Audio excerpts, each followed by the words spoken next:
Bonjour à toutes et à tous, bienvenue dans Libre Ensemble, votre rendez-vous de la laïcité. Susciter la réflexion sur la question des droits humains, échanger les points de vue, débattre et rencontrer les citoyens au cœur même de la cité, c'est l'objectif du festival Humanicité. Pour sa 3e édition, il s'est installé à La Louvière. La migration, l'enfermement, la question du genre, on va le voir dans ce reportage, il y a encore du travail à faire en matière de sensibilisation.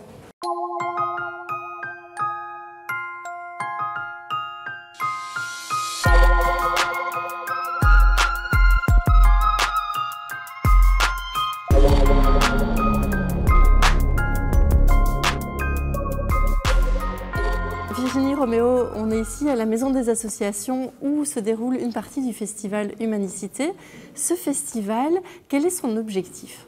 Alors l'objectif du festival Humanicité, c'est vraiment de mettre en exergue les droits humains.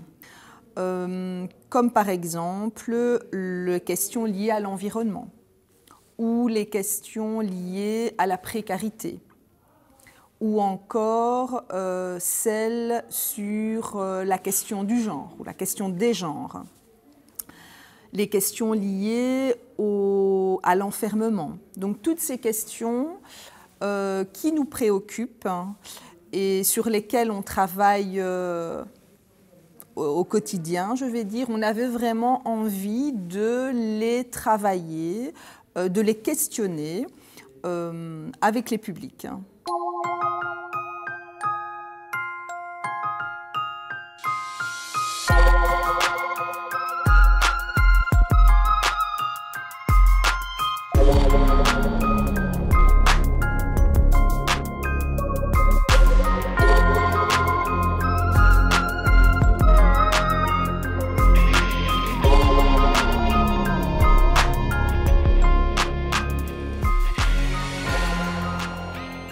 Colin Verbeek, parlez-nous un peu de cette exposition, donc Libre ailleurs, qui a été inaugurée ici pendant le festival Humanicité. Eh bien, par où commencer? Donc c'est un projet qui est né suite à mon travail donc, au sein du dispositif Répit à Tournai, donc Picardie Laïque est partenaire du lieu, qui est un centre d'hébergement de jour pour migrants en transit. Et donc, de par ma formation aussi d'animateur en philo et compagnie, je me suis dit, bah tiens, on va essayer d'aborder la question de la liberté. C'est quoi la liberté pour eux, pour ces personnes donc, qui viennent majoritairement d'Éthiopie et d'Érythrée? De ce que j'ai pu entendre de la part des personnes à qui j'ai discuté, c'est donc ces services obligatoires, services militaires obligatoires à partir de 16 ans plus ou moins pour les filles et les garçons, durée de 6 ans en moyenne. Bon, c'est une dictature totalitaire, donc impossibilité de critiquer le gouvernement en place, sinon c'est prison. Et alors, de ce que beaucoup de gens disent, si tu vas en prison, là-bas, tu ne reviens pas, en fait. Est-ce qu'ils ont vu, pour la plupart, ces photos, cette exposition? Ben, on a tout imprimé et donc ils ont tous pu partir avec leurs photos ou leur avec un S, parce que certains ont joué le jeu à fond et ils se sont pris pour des mannequins, ils n'arrêtaient plus, quoi. Ils disaient tu vas me prendre en photo là et puis tu me prendras en photo là. Donc on a tout imprimé, c'est aussi une manière aussi de les remercier d'avoir accepté de participer au projet, sachant qu'on ne savait pas si on les reverrait le lendemain. Comme voilà, vu que la plupart veulent aller en Angleterre, ici par exemple dans l'expo, il y en a pas mal qui ont déjà réussi à traverser, donc on ne les verra plus. Donc on avait aussi cette notion un peu il fallait aller vite, parce qu'on n'était jamais sûr de les avoir la fois d'après. Et puis il fallait aussi un peu créer du lien avant avec eux, donc il y en a certains qui veulent juste pas qu'on les embête, ils viennent, ils ont juste besoin de se reposer, donc ça il faut aussi accepter aussi de les laisser tranquilles.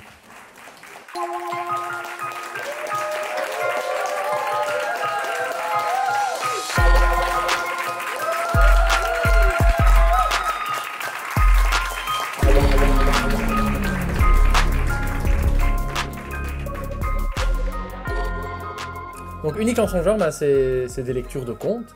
Mais ce qu'on fait en lisant ces contes-là, on ouvre en fait le champ des possibles, on déconstruit les stéréotypes, on apporte des nouveaux modèles, ou simplement on parle des réalités qui sont déjà là et qui ne sont peut-être pas spécialement visibles, mais qui font maintenant partie de la réalité de notre société.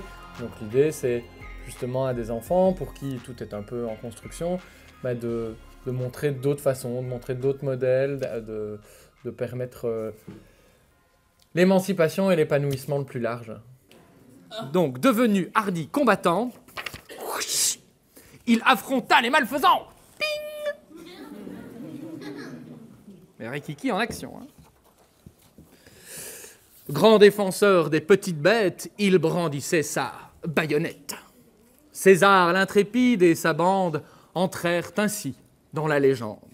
Pour certaines et certains, cette activité de lecture paraîtrait être dérangeante. Et j'ai juste mis en avant quel est le contenu de ces livres que nous lisons. Ce sont vraiment des concepts de base. C'est l'histoire d'une petite princesse qui décide de se mettre à combattre toute seule.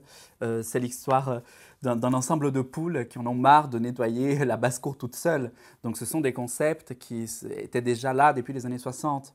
Ce ne sont pas des concepts si révolutionnaires. C'est juste ouvrir un spirail, surtout par rapport au conte, qui est quelque chose que, mine de rien, c'est quelque chose avec lequel on grandit. Dès que nous sommes enfants, nous sommes exposés aux contes comme si c'était quelque chose pour les enfants. Et ce sont souvent des contes classiques dans lesquels on représente un certain idéal du genre, de la femme comme une princesse à sauver et de l'homme en tant que chevalier. Et pour montrer que la réalité est beaucoup plus vaste et qu'il y a beaucoup plus de liberté pour tout le monde là-dedans. Mais en fait, les enfants réagissent avec beaucoup de sincérité et de spontanéité. Et très rapidement, ils disent « Vous êtes un monsieur déguisé en madame ». Donc avec leurs mots. Et est-ce que c'est un problème? Non. Et puis, et de là, en fait, ils reçoivent cette activité-là plutôt comme une pièce de théâtre. Et en fait, c'est ce que c'est. Les artistes drag queen ou drag king sont des artistes de cabaret qui jouent un rôle. Et un rôle avec lequel ils s'amusent, avec lequel on mime les identités de genre, où on s'en amuse, où on les met en dérision. Mais les enfants le reçoivent véritablement comme ça, comme un spectacle en fait. Elles pondent, couvent, nettoient le nid et la basse-cour et s'occupent des poussins de l'aube au crépuscule. Pas étonnant qu'elles se couchent tôt, elles sont épuisées. Heureusement, Charlotte a une autre idée. Un matin, alors que Haddock entre dans le poulailler, il découvre les poules allongées par terre. Les poussins se chamaillent aux quatre coins de la basse-cour sans qu'aucune poule ne bouge une plume. Et les œufs refroidissent dans les nids. Fin. Ce que je trouve intéressant, c'est de dire nos existences sont politiques. On n'est pas là, on ne vient pas avec un parti, on ne vient pas là pour... on va changer les idées des enfants. On vient là pour avoir une discussion. On amène un matériel, on amène une proposition artistique, parce que c'est surtout ça à la base. Le drag, c'est une pratique artistique. Et à travers les histoires, ça ouvre à de la discussion, ça ouvre à des sujets qui concernent les enfants. Parce qu'avoir la liberté de faire une activité, l'histoire du petit garçon qui aime la danse, ou l'histoire de la petite fille qui en a marre qu'on l'habille toujours en rose, ce sont des choses qui sont leur réalité. Et donc, c'est ouvrir dans ce spectre-là. Donc, ça devient politique sans que ça soit politique dans le sens qui concerne nos existences communes. En physique, il y a de la résistance quand il y a du mouvement. Et donc, on voit quelques traces de résistance, mais tout ça me rassure, parce que ça veut dire que ça bouge. C'est juste mécanique. Je trouve très beau ce que tu dis, de parler de résistance, parce qu'il y a du mouvement. On est dans une époque où beaucoup de sujets de droits sociaux deviennent sensibles, on ose en parler, on ose agir et s'activer pour les défendre, mais on est aussi dans une époque où il y a des réactions, où il y a des mouvements de réactionnaires, d'extrême droite, de peur qui se mettent en avant. On est dans une époque angoissante. Je pense qu'il y a aussi raison d'être vigilant. Je ne dis pas d'être angoissé, mais de se dire comment je peux agir dans mon petit, dans mon cadre, pour rendre la qualité de vie meilleure pour moi et pour les personnes autour de moi et essayer de rayonner le plus possible. C'est ici, au cœur de la Maison des associations de la Louvière, que se termine cette émission. Merci de nous avoir suivis et à très bientôt pour un nouveau rendez-vous de la laïcité.